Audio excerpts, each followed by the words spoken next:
বউকে না নিয়ে চলে এসছে, একটা বড় কাঁঠাল নিয়ে এসছে ভাইরাল জামাই। ফুল গাইস, মিনি কদম ফুল সাবস্ক্রাইব করে দেনা। ঘুরতে যাচ্ছি, বাইকে বসে যদি একটা ব্লগ করছিস নাটক করবি না ব্লগ।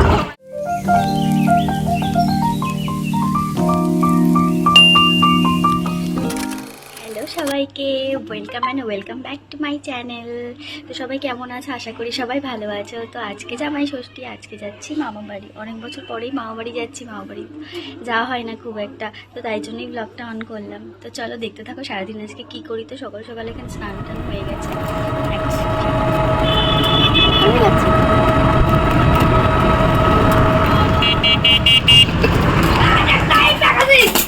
পাগলগুলো, আরে ভগবান, বউকে না নিয়ে চলে এসছে, একটা বড় কাঁঠাল নিয়ে এসছে ভাইরাল জামাই আমাদের। সেবক তো ঠ্যাংটা ছড়া, একটু দুই একটা ঘামের ফোঁটা পড়লে আর ভালো হতো। ভালো করে বানা রে। এই তো বানিয়েছে, দেখলেই তো। দি ভাইরাল জামাইকে দেখাও সবাই, গোল খাওয়াচ্ছি দি ভাইরাল জামাইকে। গোল খাওয়া জামাই নাও।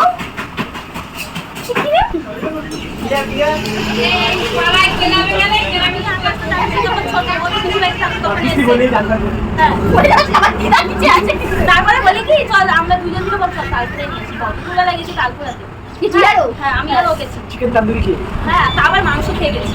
হ্যাঁ তুই দিয়ে তালও কুড়িয়েছি, তারপরে মন করে চোখ গেছে আমার, প্রথমে চোখ গেছে আমার, দেখি কি সাদা শাড়ি বসে আছে, সাদা শাড়ি পরে, তারপরে এদিক ওদিক যাচ্ছে। ওর অত মনে, ও তো ছোট, আমি এদিকে দেখতে পেয়েছি, মুখ দেখা যায় নাকি তাই এদিকে ওইদিকে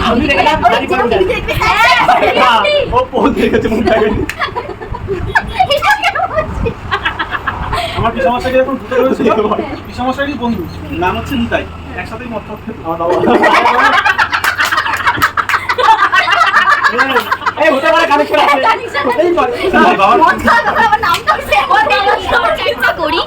রাহুল আবার নিজে বলে এখান থেকে এই ভিডিওটা নে, ওখান থেকে ওই ভিডিওটা নে, ভালো করে নে ভিডিওটা। চুপ করে বসে না। জামাই তুমি কি লজ্জা পাচ্ছ প্রথমবার জামাই ষষ্ঠীতে এসে? একটা শাড়ি দেবো এই জন্য তোমাকে বলছি না বেশি কথা বলে, চুপ করে বসো। জিজ্ঞাসা করলে কি করব?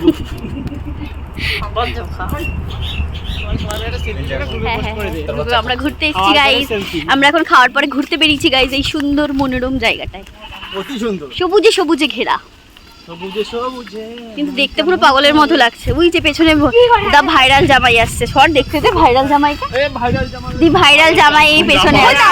मैं चैनल को सब्सक्राइब कर देना, সাবস্ক্রাইব করে দেবেন। হ্যালো গাইস, এটা হলো আমাদের কুটনি দিদি।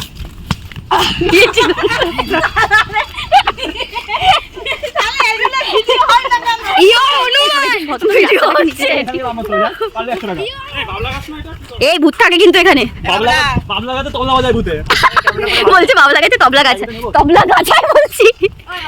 কি দারুণ লাগছে দেখ ক্যামেরায়, পুরো সব কাঠ বাগান। কত দূর দেখা যাচ্ছে রে, ওই যে স্কুলটা দেখা যাচ্ছে। চোখ পেটে দে, পেটে দে, পেটে দে।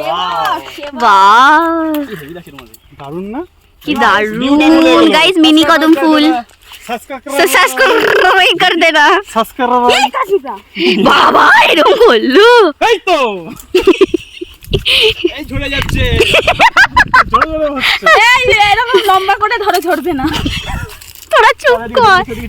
দোকান দিয়ে দিয়েছি ঠিক, কাটা কাটা কাটা কাটা, কি দারুণ। আমি নিজেই ডোবায় পড়ে যাবো। বাহ ভাই এই জায়গাটা তো হেভি, এটা জামা প্যান্ট পরে এলে দিল বানানো যেত রে, হেভি সুন্দর। আর আকাশটা চলেই এলো গাইস, খেজুর চুরি করতে এসছে এরা, প্ল্যান করছে এখন খেজুর কি করে চুরি করবে এরা এই গাছের। এই যে কত খেজুর হয়েছে, কাঁচাকাল ধরছে মানে শর্ট খেতে পারো, তুমি গাছ থেকে পারেনি সব গাছ একদম ঠিক, ওই জন্য সেবক চেষ্টাও করিস না ভাই। কাঁচাকাল ধরলেই শর্ট। তারপরে লখায়ের মা দেখে এই খেজুর চোর, খেজুর চোর। ধরো না, ধরো না। আমরা এখন ঠিকই বলে ঘুরতে যাচ্ছি, তুমি বাইকে বসে যদি একটা ব্লগ করছিস নাটক করবি না ব্লগ আমরা কি করে।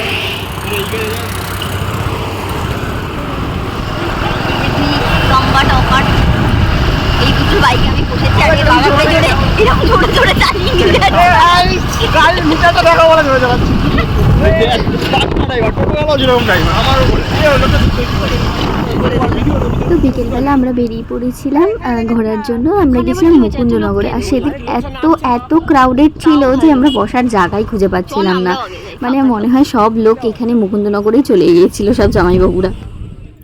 আর বিকেলবেলার ওয়েদারটা এত সুন্দর লাগছিল, ওখান থেকে আসতেই ইচ্ছা করছিল না। পরিবেশটা ভীষণ ভীষণ সুন্দর লাগছিল। এই তো তাই ওখানে সবাই মিলে বসে বসে গল্প করছিলাম। কি করেছে? তুমি তো যাসনি। কি করেছে? বোতল ওই মানে পাড়ের মধ্যে স্নান করতে গেছে, ঠান্ডার বোতল রেখেছে আর জুতো রেখেছে। পিসামশাই ওই বোতল খুলে খেয়েতে নিয়ে বোতল অর্ধেক আবার রেখে চলে গেছে। কার বোতল? লোকের বোতল। অর্ধেক না সব কিছু। ভগবান।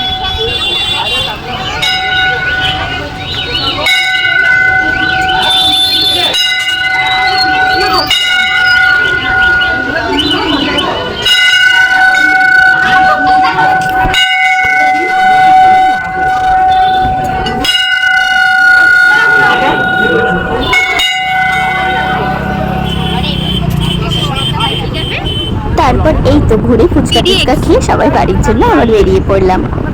তারপর রাত্রে এসে এখানে বোনের বিয়ের প্যাকেটটা আমরা সবাই মিলে বসে বসে দেখছিলাম। তারপর সব কাজিনসরা একসাথে থাকলে যা হয়, রাতে বসে পড়লাম কোল্ড ড্রিঙ্কস নিয়ে হরর মুভি দেখতে। 11:15, কালকে আমরা ভোর 4টে অবধি মুভি দেখেছি, তাই জন্য সবাই মিলে খুব মানে আর হরর মুভি চালালে যা হয়, তাই এখন আমরা ঘুম থেকে উঠেছি বেলা 11:30 বাজে সবাই। তারপরেই বেলা 12টায় উঠে আমি খাচ্ছিলাম এখানে সকালের জল খাবার।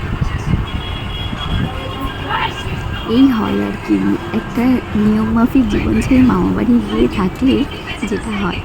তারপর দুপুরবেলা রান্না করছিলাম এখানে মাটন।